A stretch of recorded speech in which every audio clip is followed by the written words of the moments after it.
Well, now, Kathleen Comfort is back with us because we are going to talk about passing your driving test. Kathleen, good morning again. Good morning, Pat. The questions are coming in thick and fast, so we'll go straight into them. Any advice for my 18-year-old who was recently diagnosed with mild dyslexia, which apparently can affect driving abilities? She's completed her 12 lessons, but still doesn't seem to have progressed as much as expected. Nowhere near test ready. Steering and road position seem to be a struggle.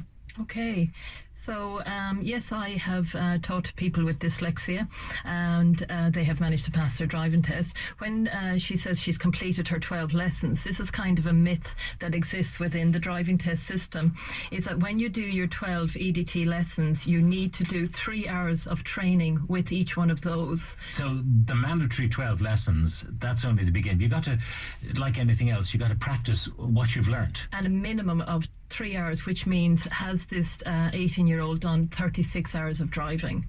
And if they have, I believe their steering and their road position would not be struggling with that amount of practice. And then if it is, I would encourage her to ask them to look up the road, because their hands follow their eyes, and to make sure they're not looking on the ground, because that affects your road position. Okay, but more practice is like anything in life. It's the 3 Ps: practice, practice, practice. What about having a driving test for every licence renewal? I know that people don't want another test because they might not pass it, but do we want people on our roads who cannot pass the test? The follow-on test could be carried out by licensed driving schools, maybe help to reduce insurance costs. What does your expert think? Kathleen, the idea of doing it again and again and again, 3-year licence, then after 3 years do the test again? Well, it's a confusing question in that, like, if people have passed their test, I'm happy that they've arrived at that skill. But when people have failed their driving test and they can still go out and drive on the road with you and me, I'd like to think at some point the RSA would stop them before they failed 11 or 12 times and say, what do you need to do in order to become a safe driver and pass your driving test? Yeah. Do you have any experience of people who are perfectly good drivers, but nerves get the better of them and they just can't? There are people Absolutely. in ordinary exams, written exams, who panic. Yeah, I totally agree with that. But the interesting thing, if I just give you the statistics for the past driving test for 2018, 33,915 people passed their driving test, 33,911 failed, and I just don't believe all of that is nerves. Okay, so it's a 50-50, is it? But that's for 2018. So I'm asking... So half the people who take a test fail? And I'm saying, in my professional opinion, it is because they are not putting in the time. If you wanted to be picked for the squad for the rugby, the hurling, the football, the camogie, you'd be out there training and practicing and getting your skills up. I've often compared it to mastering any sport. I mean, whether you're playing... Absolutely, if yeah. you're playing tennis or soccer, whatever you're playing... the actual shot shouldn't be what you're worried about. Not at all. It should be the strategy. In other words, I want to pin my opponent in the corner of the court. Yeah. So I do this, but I know I can make the shot. And you've got to get to that point with driving. Yeah. Do you ever drive along? I'd hate to ask you this because you're a driving instructor. Go ahead. And you don't remember any of the detail of the journey you've made, maybe 2 kilometres. Absolutely, yeah. But you've driven it perfectly and you know that. Because I've been driving over 30 years. And that's why when I'm teaching my students, I like to teach them mindfulness and consciousness. I teach them a technique called commentary drive, which means they're talking about all the dangers, the cyclists, the bus, the parked cars up ahead. How are you going to deal with that? So they're training and developing a skill which will then be able to work automatically, that they won't have to think about it. But that's what's missing with all of these 33,900 people. Ask your expert. Any tips for nerves when taking the driving test? This will be my 2nd time and I just get so nervous. I'm actually a very good driver, but under test conditions I fall apart. That's from Nancy. Yeah, so again, I would be interested to know what's making her fall apart, because everybody is different. I remember having a woman who the silence was what absolutely killed her.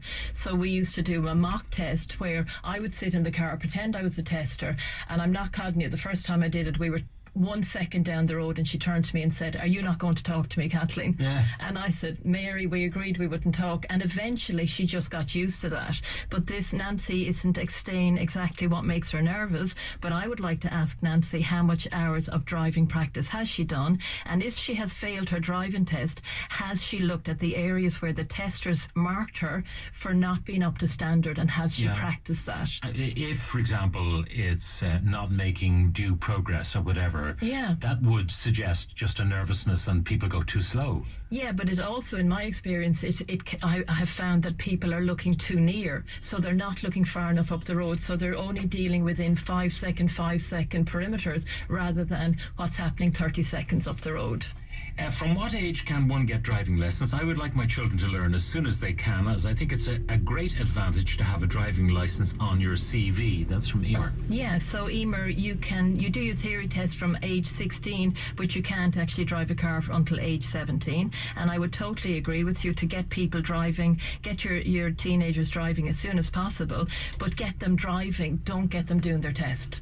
Driving is for life. It's not just for your driving test. Yeah. It's not academic. There is a place that we've used, and that's the Leinster School of Motoring in Kildare, where it's off-road completely, and you don't even have to have your licence because it's in private fields. Absolutely, yeah. And for people who are terrified, it might be a good place to start. Yeah, well, you see... Because you're not on the public road. But that doesn't teach you... You see, that teaches you how to drive a car within a confined area that's not actually teaching you to drive a road. And if you think about RSA, it's road safety. And what is road safety? It's dealing with that bike. Do you know the problem that most people will refer back to when they think of their early driving? And that's the clutch. Yes, absolutely. And starting up and judder. So that's what I'm saying. It will teach them clutch control, hopefully, and that once you can drive a car, you then need to be able to drive the road. Yeah.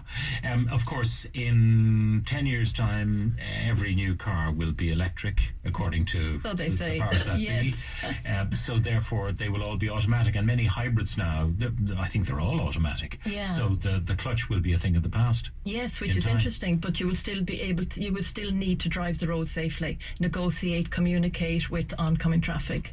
From Adrienne, what about people with dyspraxia? My son has it, but Adrienne says, I found out that he could get a trained examiner who can take the dyspraxia into account. Yes. And then he passed his test. I didn't know that. Yeah, absolutely.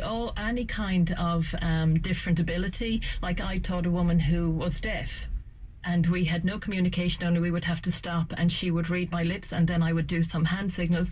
She was tested by a tester and they took into consideration that. So there is always room for different abilities. In terms of the theory test, I mean, how long should you spend studying for it, and how many times should you try it to get it? Well, I mean, ideally the theory test is just you're sitting there on a computer, so you have access to the information. It's multiple choice. My advice to people doing the theory test, and because it's how you think, and sometimes you can read the questions too quickly and not get the correct answer. So like any exam, take your time reading the questions and then studying as much as you can on the approach. Why don't they start driver education in transition year and have all young people qualified by the time they leave secondary school? That would be my aspiration. I would believe totally that driver education should be put front and centre into schools, and transition year would be the ideal time to do your theory test and the ideal time to get your driving lessons in, get your experience, get a year to do it and pass your driving test. Do like in the USA, teach them in school. My son has his full licence since he was 16 because he was taught in America in school. Yeah. Another one, both my sons took a pre-test lesson using a different instructor who was based near the location of the test and found that very helpful. Yeah. Someone who knows the route that the testers take. Yeah, well, I'm sorry, I don't believe in test routes because you don't really know where a tester can come out and go right and left. Like a guy said to me one time, the reason he failed his driving test was that the tester didn't bring him on the route that he had learned. Okay. And I just can't, so to me, the road. It doesn't matter if you know the road. You need to check your mirrors. You need to know if it's safe or if it's not safe. How can learners practice when we have to have a full licensed driver beside us? This nanny state bull crap is coming back to bite us now when drivers can only be out on the road with a fully licensed person, a parent, etc. And that's an issue that a lot of people say I can't get the practice in because I can't find someone to come with me. You see, I don't consider that a nanny state. I consider that a support system for a very vulnerable young driver on a road having to deal with the most dangerous situations. It's like training wheels on a bicycle. It's like putting the thing on a child who's learning how to swim. There's got to be a support system because there's so many things that they have to multi-layer and task, and they need. I can still hear my father in my head coaching me and telling me what I need to do in order to drive safely. Well, Kathleen, lots of people interested in this topic, some on behalf of their offspring and some on behalf of themselves. Yes. But Kathleen, thank you very much for coming in. Kathleen is a driving instructor and author of Pass Your Driving Test in Ireland, a handbook for success. Thank you, Pat. That's all we have time for on the programme. Our editor is...